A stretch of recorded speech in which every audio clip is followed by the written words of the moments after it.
Wala po ito sa National Commission on Senior Citizens. Kasi po, pinabulaanan po, yun nga po, nabanggit kong ahensya ng National Commission on Senior Citizens ang kumakalat na balita ukol sa 1,000 pisong payout para sa mga nakatatanda na magpaparehistro. Upang alamin yan, yung katotohanan yan sa balitang iyan, yung katotohanan sa likod ng fake news na ito, makakapanayam natin si Commissioner Masilungan, si Commissioner Ray Masilungan mula sa National Commission of Senior Citizens. Makakapanayam po natin siya ngayong hapon na ito. Alright, Commissioner Ray, magandang hapon po. AJ Ignacio po ng Radyo Pilipinas at ng Mark In, Mark Out. Magandang hapon din po. On air na ba ako? Yes, sir. Magandang hapon, AJ. Magandang hapon sa mga tagapakinig ng Mark In, Mark Out. Nandito po ako ngayon sa Baguio, kaya pasensya na at hindi ako makapasok sa Zoom kasi mahina yung data signal ko. Right. Baka magputol-putol tayo, kaya sabi ko dito lang ako sa phone patch. Unang-una po, sir, kahit na hindi po tayo hindi tayo magkita personally, ako po ay nagpapasalamat, syempre, na kayo po ay nagpa-unlock ng interview ngayong hapon na ito. Sir, unang-unang Yes, tanong sir. ko po, paano po nakarating sa inyong tanggapan itong balita patungkol nga sa 1,000 peso payout na matatanggap ng senior citizen upon registration? Alam mo, meron kasing mga vlogger na gustong makapag-monetize. Ngayon, kung titingnan mo kasi, meron tayong 12 million na senior citizens. Pagka naggawa ka ng isang vlog na interesado ang senior citizen, almost always mararating mo yung minimum para ka makapag-monetize. So, meron tayong social pension. Unang-una, yung social pension na yon was provided by Republic Act 9994. Opo. Yun ay 500 pesos a month para dun sa mga indigent na senior citizens. Merong definition ng indigent, no? Yun yung frail, sickly, or with disability, tapos walang pension, walang support. Okay, pagkatapos noong 2019, nagkaroon tayo ng Republic Act 11350 creating the National Commission of Senior Citizens, NCSC. Isa sa provisions ng 11350 ay yung trabaho na nasa DSWD para sa senior citizens, ita-transfer or ita-transition sa NCSC. Right. So, okay. Pagkatapos noong last year, noong July 30 last year, nagkaroon ng enrolled bill that lapsed into law, naging Republic Act 11916. Ito yung law na increasing the social pension from 500 to 1,000. So yun yung mga underlying circumstances. Tapos last year, meron kaming programa na kumuha ng data ng mga senior citizens. Kasi nung ma-appoint ako last year, nagpunta kami sa PSA. We were requesting the PSA na bigyan kami ng listahan ng lahat ng senior citizens para alam namin yung aming constituents. Opo. Ayaw magbigay ng PSA because of the Data Privacy Act. Di ba? Ang gusto ng PSA, kumuha muna kami ng authorization sa lahat ng senior citizens para ibigay sa amin. So kung ang estimate nila ay 12 million ng senior citizens, pupuntahan namin yung isa-isa para humingi kami ng authorization. So we decided na kami na mismo yung kukuha ng data. So we are now creating the database. Meron kaming dalawang sistema ng registration. Either online, through the website, o kaya yung offline. Yung offline, yung pipilapan mo yung senior citizen data form, tapos isasubmit mo sa NCSC through the OSCA or MSWDO. Alright. In the beginning, ayaw nung mga senior na magbigay ng data dahil bakit nga naman magbibigay ng data? Ano ba yung NCSC na yan? Di ba? Yes. Kasi ang unang-unang problema namin is yung information about NCSC. Kaya nga ngayon, umiikot kami halos sa lahat ng probinsya, meeting with the organizations of senior citizens para ipakilala yung agency. So yun yun, di ba?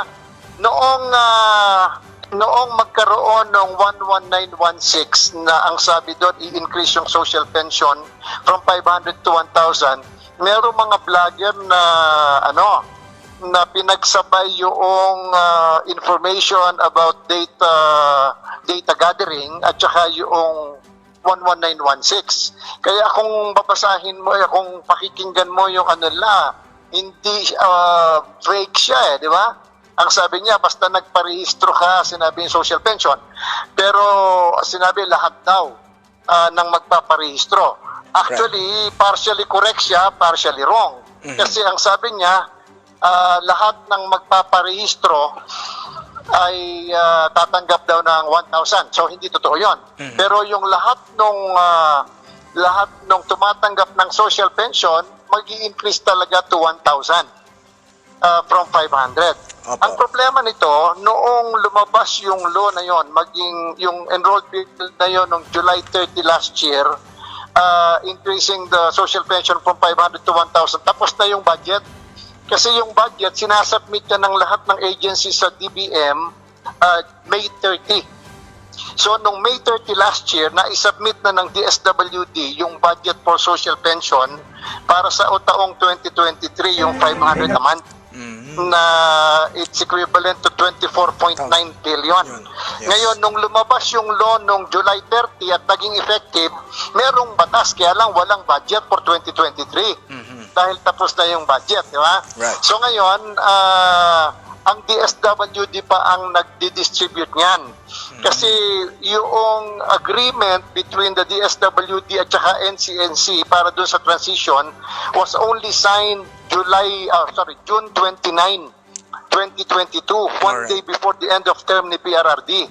Kasi si PRRD ang pumirma nung 11350 creating the NCSC, so we deem it proper na yung transition agreement must be signed term ni PRRD.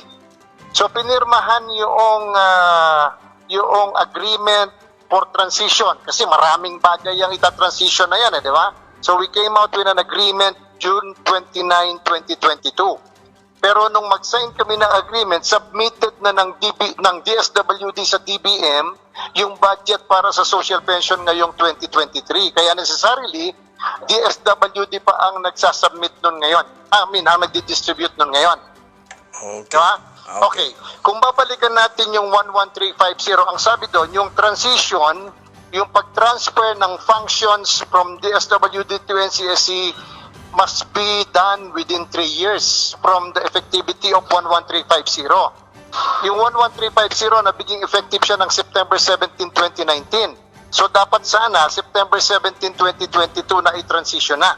Kaya lang, doon ngang July 30, nagkaroon ng amending law, yung 11916, increasing the social pension from 500 to 1,000.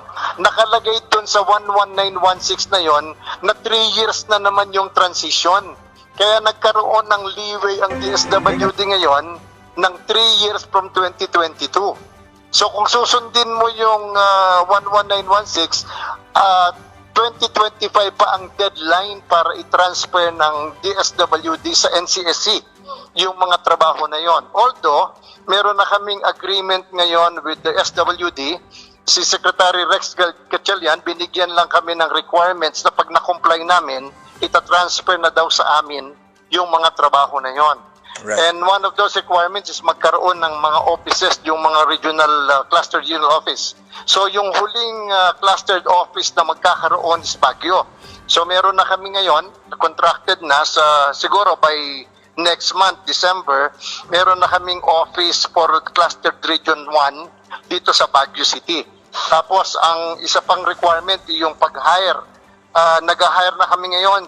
Before December 31, makukumpleto na namin yung aming staffing pattern na inaprubahan ng DBM. So we are expecting from the agreements with the DSWD na by 2024, ita-transfer na nila yun sa amin. Pero kung susundin mo yung transitional provision noong 11916, hanggang 2025 pa ang palugit ng law para sa i-transfer ng DSWD sa NCSC. I hope nasagot ko yung question mo. Right. Alright, Com. Bali, ito nga po, bukod nga po dito sa mga nabanggit nyo nga, Dako, balik po tayo doon sa nauna, yung mga fake news na kumakalat. Fake news, oo. Oo. Com. Marami po bang mga senior citizen, Com, ang pinatulan ng pagpaparehistro nga para doon nga sa sinasabi nyong 1,000 piso, ay yung sinasabi po nitong mga nagpapakalat ng fake news na ito, na yun nga, yung 1,000 piso kapag nagparehistro, Com? Yeah, I'd like to believe na oo, kasi nung araw medyo mahina yung numbers ng mga nagpaparegister online. Pero magmula nung lumabas yun, nag-shoot siya. We were averaging mga 10,000 a day. So nakatulong yung ano na yon. Pero on the lighter side, ganito yon. Yes. Merong mga panukala sa Kongreso na magkaroon ng universal pension.